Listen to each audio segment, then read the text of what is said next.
Gladys Shollei's 15-day suspension as Chief Registrar has left many unanswered questions in the public eye. And so when she appeared before the Parliamentary Justice and Legal Affairs Committee, for her, it was good riddance.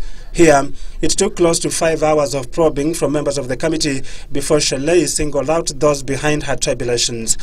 It's public knowledge that Commissioner Ahmednasir, I've had difficult relations with him in the last several months. And yes, about the whole issue about the Mombasa building, yes, I did mention to him as chair of the Finance Committee that I didn't realize that the building was the LSK told you about this building. You didn't tell me about it. Then he said, "Oh, forget about that one. Takutafutia ingine." He also, and after that, immediately he told me that. A few hours later, I walked to the Chief Justice's office. I told the Chief Justice exactly what it was said, because I'm an honest person. At one point, she says, Justice WarsAme demanded job favours from her. Commissioner WarsAme has constantly taunted me about hiring people.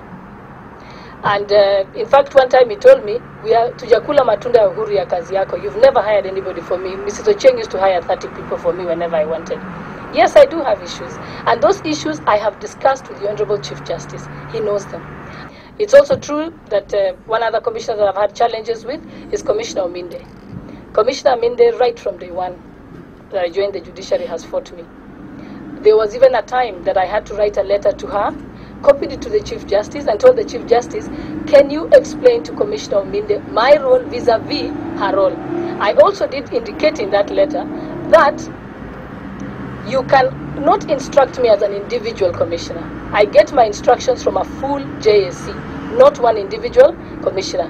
There have been widespread reports that controversial lawyer Ahmednasir Abdullahi, Justice Mohammed WarsAme and Chief Magistrate of the Judiciary Omide both voted in support of her suspension. Because they are extremely very serious, damaging allegations that have been made against some members of the Judicial Service Commission.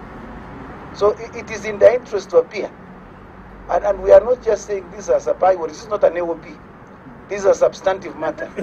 Ironically, Ahmednasir is leading one of the probe teams on finance against Shollei. When asked about allegations that she is high-handed, Shollei denied the allegations, but was quick to add that she is only strict on performance. The question of the Judicial Service Commission meeting in Mombasa prominently featured. Even as it emerged, Shollei was not a subject of discussion at the meeting, prompting the question for members who is in charge of the Chief Justice Chepkonga-led Judicial Service Commission. Shollei had earlier taken the committee through a one-on-one account of the procurement and hiring process at the judiciary, all which she said had the blessing of the Judicial Service Commission.